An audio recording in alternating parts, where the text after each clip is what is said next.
Tonight on Business Live, Public Interest and Accountability Committee (PIAC) charges government to refund $3.8 million spent by the GMPC on Ghana-Cote d'Ivoire maritime boundary ruling. We have details coming up shortly. Also, government yet to fully settle COVID-19 electricity subsidies owed the Electricity Company of Ghana as its indebtedness to the power distributor hit more than 3 billion cedis. We'll hear from the Association of Ghana Industries, which says the planned upward adjustment could render industries uncompetitive. Of serving me electricity cost me X. That is what I should pay for. I cannot pay the X plus some other things which goes to subsidize residential users or other users which are not relevant to industry. Plus, African Continental Free Trade Area risks losing its vision if member countries fail to improve on logistics and transportation. We have more from the Deputy Minister of Trade and Industry. To drive the vision of the AFCFTA, Africa must build a multimodal transport network across the continent, bringing together infrastructure, equipment, and digital solutions needed to support the demands of trading under the agreement.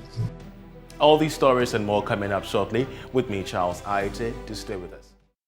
Tonight, government is yet to fully settle electricity subsidies granted as COVID-19 relief to the Electricity Company of Ghana.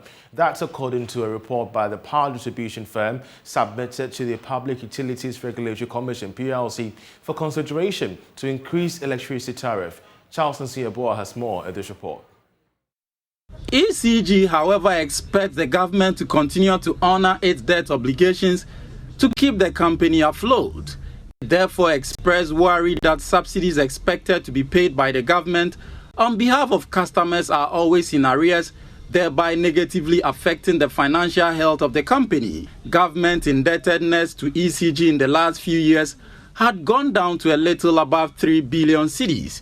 The components of government bills are ministries, departments and agencies, Ghana Water Company Limited, subsidies, street light shortfall, and utility relief granted to all customers from July 2016 to June 2019 and COVID-19 relief. However, between 2019 and 2021, government has paid ECG almost 17 billion cedis as its indebtedness. The various government payments, the report said, were reconciled with stakeholders in the electricity value chain and applied to reduce government indebtedness. Importantly, the total amount paid by government under this arrangement was more than government's indebtedness. Meanwhile, if government fails to subsidize electricity tariffs, consumers could pay from August this year, with the ECG demanding a 148% increase in tariff. A proposal from the power distributor submitted to the PLC wants the adjustment to cover the period 2019 and 2022. And it is not just the ECG asking for this increment. The Ghana Water Company Limited is also seeking adjustment of this nature. Speaking earlier on the marketplace, Chief Executive of the Association of Ghana Industries, Chuma Kwaboa, says if the PLC goes ahead to adjust the utility tariffs upward, it will render industries uncompetitive. Already, Ghana belongs to the high tariff countries, high electricity tariff countries. If you go to Ethiopia, energy is being sold at about 5 cents per kilowatt hour. In Ghana, we are doing about 15 cents. So when you already have high tariff levels, and then you continue to adjust and increase, the tendency is that you make your tariff levels too expensive for your industries. And when they become so expensive, it means that your input cost is becoming higher, your cost of production is growing, and you must sell at a higher price to stay in business. Selling at a higher price means that you are being uncompetitive in the market. And especially as you rightly mentioned, we are talking of AFTA, Continental Free Trade Agreement. You are opening your doors for goods to come from everywhere in Africa, duty-free, quota-free. You also want to be able to export. If your prices are high, you just cannot export. So these considerations are critical, and therefore it is important that in our adjustments, we take all these factors into account. But as I mentioned, we want our utility companies to stay in business, because if they are not in business, they can't provide the energy that we need. So in order for them to stay in business, some adjustment sometimes is necessary. But let's also take account of all the other factors that I mentioned, the cross-subsidy and all that. Perhaps if we do it, we probably wouldn't need to adjust so much in respect of industries. It could even possibly lead to a reduction. But let's look at the numbers. The point is, as you rightly made, we want to have competitive, thriving industries in order to participate in AFTA and also export. And the competitiveness is energy is key. In some of the industries, if you take the steel industries, for example, energy could cost about 30% of their cost of production. So when you do adjustments like that, you can imagine the impact on their business and their prices. So we really need to look at this in a very dispassionate manner, but at the same time, try to support our utility companies to survive and provide efficient service. African countries have been urged to increase their logistics and transportation networks to drive the vision of the Continental Free Trade Area, or risk losing its importance. According to a Deputy Minister for Trade and Industries, Herbert Krapper, the member countries should strengthen the regional value chain and build multi-modal transport networks across the continent. He was speaking at the African Forum on the Chartered Institute of Logistics, of which we have more in this report. The minister at the International Forum for the Chartered Institute of Logistics and Transport called on African countries to develop linkages that enhance their abilities and capacities to feed industries in a sustainable way. He reiterated the need for countries to develop its road and rail lines. If we are to reap the full benefits of our integration agenda, much of our efforts must be to ensuring that all participants are on the right side of the value chain. Holding all of it together is our ability to move goods across borders. I call it the legs of the AFCFTA, without which it can only remain a paper dream. Trade facilitation is crucial for realizing the benefits of the agreement, and we must take urgent steps towards the simplification, modernization, and harmonization of import and export procedures. To drive the vision of the AFCFTA, Africa must build a multimodal transport network across the continent, bringing together infrastructure, equipment, and digital solutions needed to support the demands of trading under the agreement.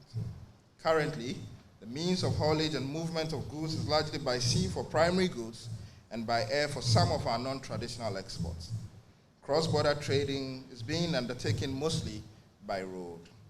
Transport and logistics, as we have heard from the Secretary General, is rightly one of the priority areas for the AFCFTA. President of the Chartered Institute of Logistics and Transport, Engineer Mark Efum Amwama, says his outfit will work in partnership with other state agencies to ensure the facilitation of trade in Ghana and beyond. In logistics, the good thing is that we train our professionals through the logistics lines. And most of our programs are logistics based, beside the transport. Right, the idea is to give them the professional kind of touch, how to approach logistics, both from end-to-end logistics I'm referring to, the inland and the outbound. We are looking at the out and the in, throughout the whole flow. We expect that we can be able to come out, develop professionals who can be able to manage logistics efficiently, putting in very little by gaining more. We are challenged, of course, in recent times with the cost of fuel because of what is going on down there in Ukraine, which has affected trade in all forms.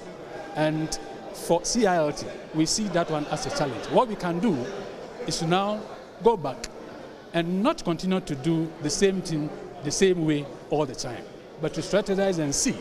In fact, COVID taught us a lot of ways to do certain things. You don't need to travel from point A to point B before you can have certain things done.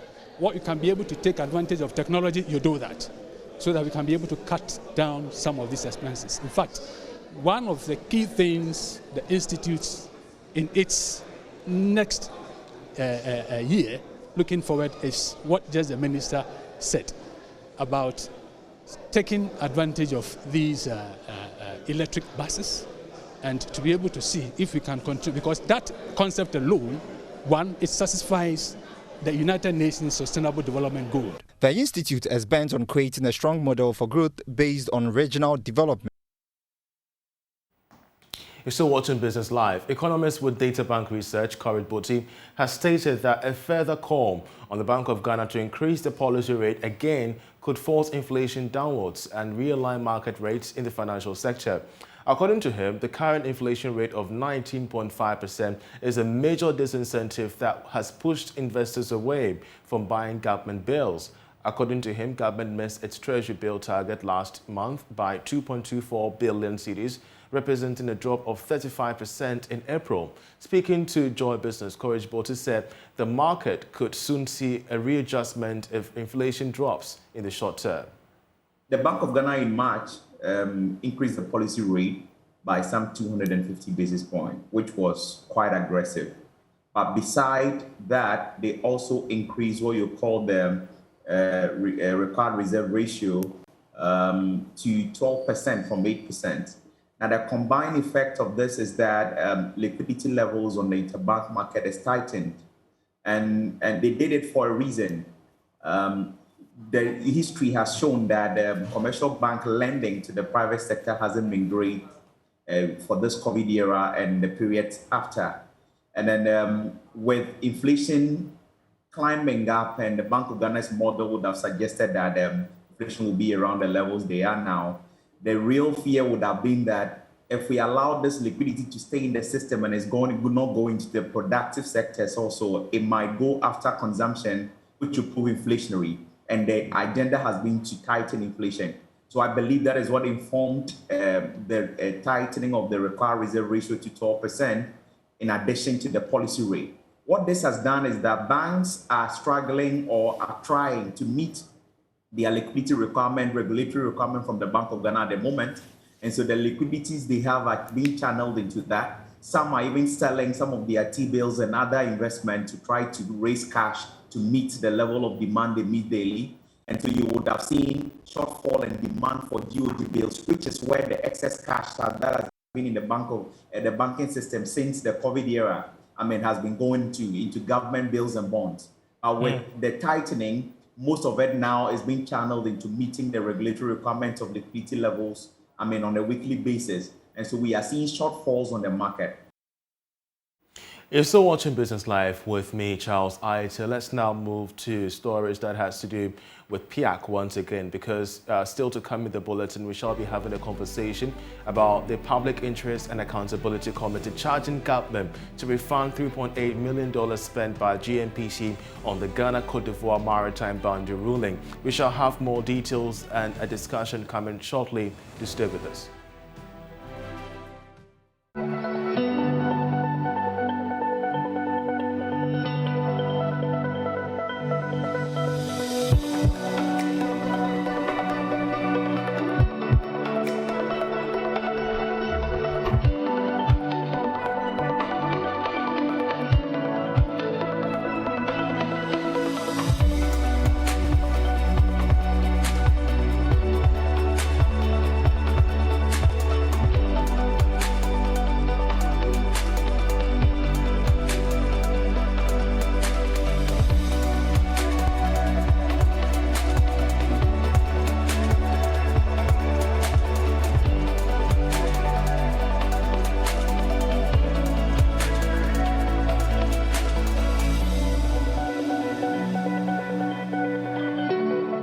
Now, the Public Interest and Accountability Committee, PIAC, wants government to refund the $3.8 million spent by the Ghana National Petroleum Corporation on the Ghana-Cote d'Ivoire maritime boundary dispute. A few years ago, according to PIAC, the dispute was between two sovereign states and not between a sovereign state and a state institution. We have more in this report. GNPC spent $3.8 million on the Secretariat in charge of activities of the Ghana-Cote d'Ivoire maritime boundary dispute, which was determined in 2017 at the International Tribunal on the Law of the Sea. But the Public Interest and Accountability Committee, PIAC, says since the dispute was between two sovereign states and not between a sovereign state and a state oil firm, it is therefore wrong for GNPC's resources to be used to settle the cost of the litigation. Speaking to selected journalists at a media engagement in the Volta region, a member of PIAC, Bashiru Abdul Razak, said the $3.8 million spent by GNPC on the litigation should be refunded immediately. Subsequently, in 2021, the corporation spent $640.2 million on the Maritime Boundary Special Project. As it stands now, GNPC has spent a total of $11.85 million on the maritime boundary-related activities. The refund, according to PIAC, would enable the state oil exploration firm to mobilize funds for its core mandate and take up other exploration activities such as the ongoing works on the Voltarian Basin and the West Cape 3 Points. We're joined via Zoom by a committee member of PIAC, Eric, therefore, with more on this development. Eric, grateful that you could join us.